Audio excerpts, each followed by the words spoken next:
Hello, Cubs. My name is Kayla, and we'll be reading a book that's very important to me because of the lesson and also because it's from my childhood. So let's jump into it. The Berenstain Bears and the Bully by Stan and Jan Berenstain. One day, Mama, Papa, and Brother Bear were busy in the yard when Sister Bear came home crying. Her face was scratched and dirty, and her clothes were torn. "What happened to you?" asked Mama. "Please, tell us," said Papa. Brother couldn't believe how beat up Sister looked. Her jumper and blouse were torn, her face and fur were a mess, even her pink bow was drooping. "Did you fall?" asked Mama. Sister shook her head no. "Was there an accident?" asked Papa. Once again, she shook her head no. "I think I could tell you what happened," said Brother. "It looks to me like someone beat her up." "Beat her up? That's outrageous," said Papa. "Who in the world would beat up a sweet little cub like Sister?" asked Mama. "A bully might." That's when Sister stopped crying long enough to get some words out. "But Brother's right," she sobbed.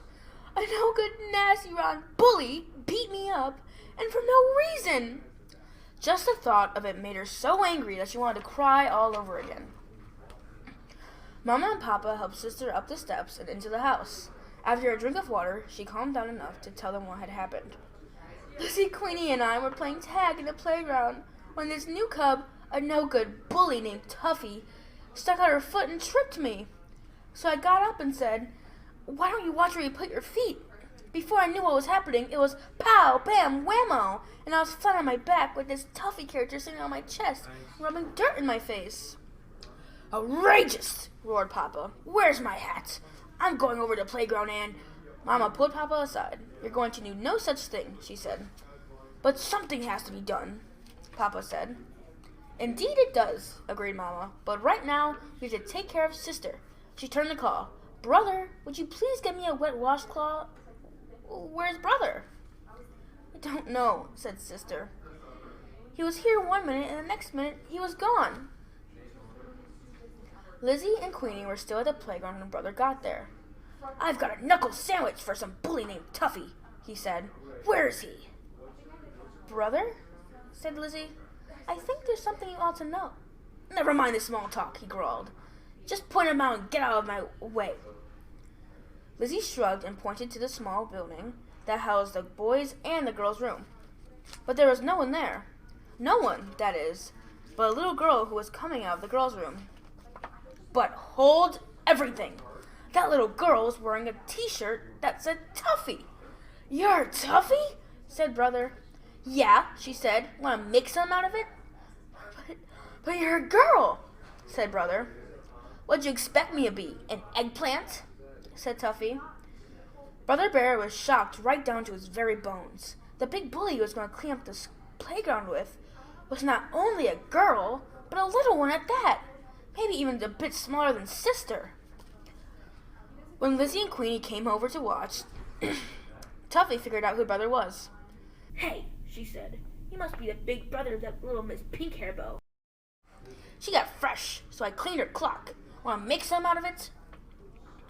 That was exactly what Brother wanted to do. But there was no way he could hit a girl. If he did, then he'd be the bully. It was all he could do to turn away and leave. "Chicken, just like your sister," yelled Tuffy. Brother headed home, hands in pockets, staring at the ground. Something had to be done. But what? As he passed the school, Brother got an idea. But he would have to hurry. It was Friday afternoon, and the school would be closing for the weekend. He hoped Mr. Grismeyer, the gym teacher, hadn't left yet. When Brother got home, he was carrying something in a big bag. Instead of going in the front door, he quietly opened the side hatch and dropped the bag into the cellar. Then he closed the hatch and rejoined the family by going in the front door. "Where have you been?" asked Mama. "We've been having a family meeting." I was just checking out the playground," Brother said. "And no doubt you found out that Tuffy is a girl. We've been discussing the situation and have pretty much decided that the best thing for Sister to do is to simply avoid this awful Tuffy person. Then, too, you'll be at school and you can keep an eye on Sister. What do you think of the plan?" "It's okay," said Brother. "But Sister's the one that got beat up. What does she think?" It's okay, I guess, said Sister. But what I'd really like to do is punch that Tuffy nose right through her face and kick her in the shin and knock her down and... Now, Sister, said Mama. We've been through all that. Good, thought Brother. Sister and I are on the same wavelength. Before dinner, Brother passed Sister a note. It said, "Important, meet me in the cellar at 7 o'clock. The first thing Sister saw when she showed up to the big secret meeting was one of Mama's big bags of dried beans sitting on a stool. There was a drawing of a face marked Tuffy taped to it, and Brother was standing beside it, holding a bag he had gotten at school. He also had a book. "What is this all about?" asked Sister. "It's about that Tuffy character, and you not getting beat up again," Brother said. "Sounds good so far," said Sister. "Mama's bag of beans is a punching bag," Brother said. "A punching bag named Tuffy," said Sister. "Perfect." She gave the beans a pretty good punch. "Not bad," said Brother. "What's in the other bag?" Sister asked. "Boxing gloves," Brother said. "And this book is called The Art of Self-Defense." "Where did you get all this stuff?" asked Sister. "From Mr. Grismeyer. I told him I had a friend who was having trouble with a bully. We've got it just for the weekend. It goes back Monday morning." "Then what are we waiting for?" Sister said. "Let's get started." Sister turned out to be a good student of the art of self-defense. With Brother's help, she learned the left jab, the right cross, the left hook, and the uppercut. She also learned to duck, and she punched Mama's dried beans silly. "Well, you've learned quite a lot over the weekend," Brother said on Monday morning. "But there's something very important for you to remember. You still have to avoid Tuffy. She's a mean little thing. She was even ready to take me on." "Don't worry," said Sister. "I can still feel where she socked my jaw." Sister had a good job of avoiding Tuffy. She avoided her all day Monday and all day Tuesday. But at recess on Wednesday, Tuffy did something so mean and so nasty that Sister just had to do something. Tuffy was throwing stones at a baby bird that couldn't fly yet. "Stop that, you bully!" shouted Sister. "You'll hurt that baby bird." "Well, if it isn't little Miss Pink Hairbow," said Tuffy. "You know something? I'd rather much hurt you." She rushed at Sister with her hard little fist ready. But Sister was ready too. She had her left out and her right up, protecting her jaw. When Tuffy threw a hard right, Sister ducked, then hit her square in the nose with the right cross. That quickly, Tuffy found herself sitting on the ground with a bloody nose. And almost that quickly, one of the recess teachers swooped down on Sister and Tuffy and pulled them into school and sat them on the principal's discipline bench.